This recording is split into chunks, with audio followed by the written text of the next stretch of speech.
Everyone and welcome. Now in this video I'm going to walk you through how to enable invincible mode on Viber. It's very simple. Open up your Viber app, tap on the more icon at the bottom, tap on the settings icon, and then tap on Viber Plus.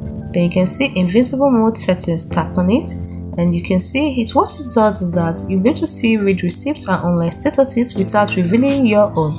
But note that it's exclusive to Viber Plus users. So to be a Viber Plus user, you have to tap on try now, and then you can see the benefits of being a Viber Plus user. No ads, you can use invisible mode settings, you can delete messages without a trace, read voice messages, get free access to paste stickers, do live chat with support, get special badges and unique app icons. So if you're ready for this, you tap on try 1 month free. 1 hour a month you'll be charged. Look at it at the bottom here, and when the charge will start. Then tap on and try. Don't forget to add the payment method, and once you follow the on-screen instruction, and that's it. So when you do that, you come back to this place and tap on invisible mode. This will be open for you and you turn it on. It's as simple as that. Hope you found this video helpful. Do not forget to like and subscribe to the channel for more. Thanks for watching.